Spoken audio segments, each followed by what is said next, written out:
Hello everyone, I am Shivani and I am back with another video. आज के video में हम समझेंगे कि हम न्यूज़पेपर पढ़ के every day when we are reading newspaper, English newspapers I am talking about, कैसे हम अपनी इंग्लिश को इम्प्रूव कर सकते हैं and what is the significance it shows when we read English paper in detail. इसका मतलब ये नहीं है कि आप सारा न्यूज़पेपर एक बार में बिल्कुल पढ़ लें और अच्छे से एक्सपर्ट हो जाएं, दैट इज नॉट दैट। इसका एसेंस ये है कि जब हम we take small steps every day and that's how we can create big we can create miracles and we can get big results. So हम धीरे धीरे start करेंगे और I would try to give you the videos to prepare videos like that where you can get an idea that you can read a small paragraph every day and you can improvise your spoken English. So आज मैं इस newspaper article से आपको समझाने की कोशिश कर रही हूँ so that we would understand that reading English, whether you can take a newspaper or a book पढ़ते हो, कोई इसका एक आर्टिकल पढ़ लो, उससे भी हमें काफ़ी हेल्प मिलती है। Now, this article is from Times of India, and this is a news from Kerala itself, where they mentioned the court especially mentioned that lock up men and let women walk free.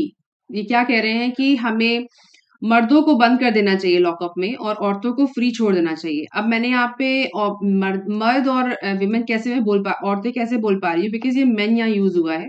Main हमेशा एक से ज्यादा के लिए use होता है। जब हमारे एक से ज़्यादा लोग बंदे होंगे उनके लिए मेन यूज़ होगा और जब हमारे एक से ज़्यादा औरतें हैं तो उनके लिए वुमेन यूज़ होगा। Otherwise we write women otherwise हम लिखते हैं MAN और फिर हम लिखते हैं women WOMAN। That is the spelling we use. So इसलिए वो बोल रहे हैं कि औरतों को हम फ्री छोड़ दें और मर्दों को हमें लॉकअप पे बंद कर देना चाहिए बिकॉज़ बहुत सारी वारदातें बढ़ रही हैं और जिसकी वज़ह से ये इश्यू क्रिएट हो रहा है। Now, says Kerala High Court on hostel curbs. Curbs means to say जो वारदात हो रही है उसको कम करना है, उसको मिटिगेट करना है. Curbs on girls hostel. Okay. ये स्टेटमेंट आया है और that is very significant, very important in terms of social issues. So अभी इसको हम पढ़ेंगे और साथ में समझेंगे कि क्या कैसे हम इससे अपनी इंग्लिश को इम्प्रोवाइज कर सकते हैं। सो कोची से ये न्यूज है, let the ladies walk free and lock up the main instead. Instead का मतलब है इनकी जगह हम मर्दों को बंद कर दें, औरतों को फ्री छोड़ दें। क्यों? The Kerala high court has said while considering a plea, एक उनको प्ली दी गई थी, एक याचिका दायर की गई थी, plea challenging restrictions on women students from going out. जहाँ पे ये बोला जाता है, हमेशा बोला जाता है और यहाँ इस केस में ये हुआ कि बोला गया था कि औरतों को, स्पेशली स्टूडेंट्स को बाहर कुछ उनके लिए रिस्ट्रिक्शंस लगाए गए थे और उसके अगेंस्ट उनको उस रिस्ट्रिक्शंस को चैलेंज किया गया था। ये प्ली वो थी जहां उन रिस्ट्रिक्शंस को चैलेंज किया गया था। Okay, now on women students from going out of their college hostels at night, जहां ये बोला गया था कि उनको हॉस्टल से बाहर रात में नहीं जाना चाहिए। रिस्ट्रिक्शंस ये थे उनके ऊपर, जिसकी वजह से ये प्ली उस रिस्ट्रिक्शन को चैलेंज करने के लिए दायर की गई थी।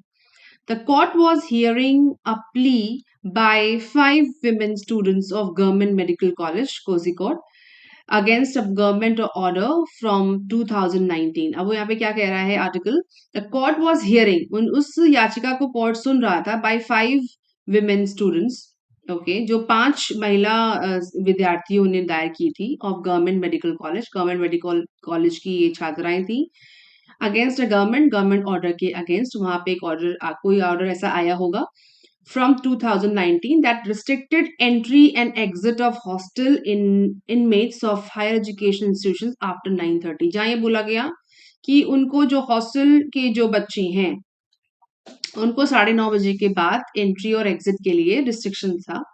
इनमेट्स ऑफ, जो वहाँ रहते हैं, inmates of higher educational institutions after 9:30, ये रिस्ट्रिक्शन था जिसके अगेंस्ट उन्होंने प्ली लगाई थी और उस प्ली के लिए उनको जो रिजल्ट जो हमारे पास जो हाई कोर्ट ने ये डिसीजन उनको दिया।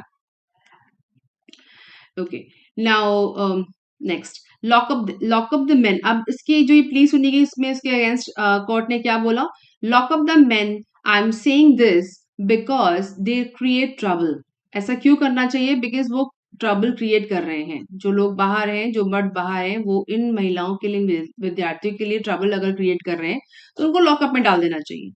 Put a curfew for men after 8, उनके लिए 8 बजे के बाद कर्फ्यू लगाना चाहिए। पुट अ कर्फ्यू उनके लिए अब एक्चुअली यहाँ पे शुड भी यूज नहीं हुआ है और ना ही विल यूज हुआ है, उन्होंने एज ए स्टेटमेंट बोला है। एक गवर्नमेंट का जो सॉरी हाई कोर्ट या किसी भी कोर्ट का जो स्टेटमेंट होता है वो काफी जेनेरिक होता है, ऐसा नहीं है बोला अब होना शुरू हो गया। तो उन्होंने एक स्टेटमेंट बेस पे इस बात को बोला है, put a curfew for men after 8 p.m. Let the ladies walk out, Justice Devan Ramchandran said. And who said it? Who said this statement? Devan Ramchandran. There must be the higher line of justice. Justice Devan Ramchandran said. Chandran said. Now, responding to the state submission that curbs were introduced, that is the word is curbs, matlab kam karna, were introduced because parents demanded. The court said the government has an obligation to make the campus safe, and imposing a curfew on women won't serve any purpose. अब वो बोल रही है, court बोल रहा है कि जो ये इनके ऊपर कर्फ्यू लगाया गया है औरतों के ऊपर, वोंट सर्व एनी पर्पस, इसका कोई मतलब सिद्ध नहीं हो रहा है जिसकी वजह से इसको हटा देना चाहिए। वोंट सर्व एनी पर्पस, क्योंकि ये जो प्ली थी वो इसीलिए थी और उसको इसीलिए लिया गया था कि उसके ऊपर सुनवाई इसीलिए हुई थी। तो वो कह रहे हैं कि responding to the state submission that curbs were introduced because parents demanded, सरकार ने कहा कि हमने ये रिस्ट्रिक्शंस इसलिए लगाए थे क्योंकि पेरेंट्स ने हमसे से डिमांड की थी। The court said the government has an obligation, obligation का मतलब होता है उनका दायित्व है कि to make the campus safe. और जब उन्होंने गवर्नमेंट ने ये बोला कि हमने इसलिए रिस्ट्रिक्शन लगाए थे, उन्होंने तो कोर्ट ने क्या बोला? The court said the government has an obligation, सरकार को तो ऑब्लिगेशन है, उनका दायित्व है कि वो तो इस तरह के वारदातों को कम करें, to make the campus safe, campus को सेफ रखने के लिए, and imposing a curfew on women won't serve any purpose. But ये जो कर्फ्यू इम्पोज हुआ है उससे कोई पर्पस हल नहीं हो रहा है। केरला इज और कोई मतलब कोई रिजल्ट नहीं आ रहा है। Kerala is yet to be free from archaic, sorry archaic का मतलब होता है पुराने तरह के जो रीति रिवाज हैं, पुराने तरह के जो नियम कायदे कानून है पुराने, जो अब प्रेजेंटली उनका रिक्वायरमेंट नहीं है। Archaic norms and the older generation should not be allowed to take such decision. उन्होंने बोला पुराने नियम कायदे कानूनों का कोई सिग्निफिकेंस नहीं रह गया है और ओल्डर जनरेशन जो पुराने हमारे पारिवारिक लोग हैं उनको इस तरह के नियम कायदे कानून लगाने का कोई महत्व का कोई ऑब्लिगेशन नहीं होना चाहिए उनके पास, और ना ही कोई महत्व उनको अलाउ भी नहीं होना चाहिए, परमिट भी नहीं होना चाहिए, शुड नॉट बी अलाउड।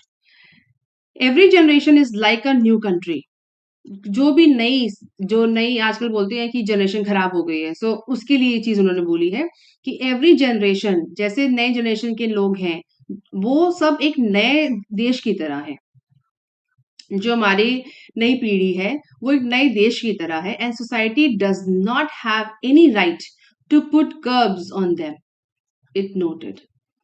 और सोसाइटी के ऊपर, समाज के ऊपर ऐसा कोई उनको कोई राइट नहीं है, कोई उनके पास अथॉरिटी नहीं है इस चीज की कि वो उनको कर्ज मतलब कम करने के लिए और उनको आगे बढ़ने से रोकें। Okay, it noted. ये actually it's a statement kind of article, if you can see, where high court ने एक स्टेटमेंट की तरह इस चीज का आंसर दिया है उस प्ली के अगेंस्ट जिसमें जो मेडिकल स्टूडेंट्स ने, अब गवर्नमेंट मेडिकल कॉलेज के 5 महिलाओं ने अप्लाई की थी जहां उनको रात में आने जाने के लिए मना किया गया था, उसके अवसर में केरला हाई कोर्ट ने ये स्टेटमेंट दिया है। So now you can see the significance to read an article word by word, and so that we can learn different words altogether. So that is the significance, and I will show you important words which I have jotted down here, which is the first word is curbs, to limit or to control. The first word जो हम यहाँ पे देख रहे हैं that is curbs. Curbs का मतलब होता है कंट्रोल करना, ओके, और कंट्रोल करना किसी चीज को। ऑब्लिगेशन हमारा सेकंड वर्ड है जहां पर इसका मतलब होता है कि उनकी रिस्पॉन्सिबिलिटी है, उनका दायित्व है ऐसी वारदातों को कम करना। और तीसरा वर्ड मैंने यहाँ जॉट डाउन किया है दैट इज वेरी, हाँ, that is archaic, that is old fashion, old fashion लोग जो अभी यूज में नहीं होते हैं. So three words we have: curbs, obligation and archaic norms. Otherwise you can understand the meaning by reading the newspaper like that. Important चीज़ ये है कि आप इस आर्टिकल में देखोगे कि कहीं कुछ जगह यहाँ पर इंट्रोड्यूस्ड, जैसे कुछ में आपका second form, third form use हो रहा है, कहीं वो सेंटेंस बिल्कुल प्रेज़ेंट टेंस में नॉर्मल फॉर्म में है, put a curfew for men after 8 PM. So इस तरह के आर्टिकल्स में आप बहुत ग्रामर का मिक्सचर भी हम देखते हैं और कई तरह के नए वर्ड्स को भी समझते हैं. So I hope this video is helpful to you all, and keep watching, subscribing my channel so that I can create more videos like that. Thank you.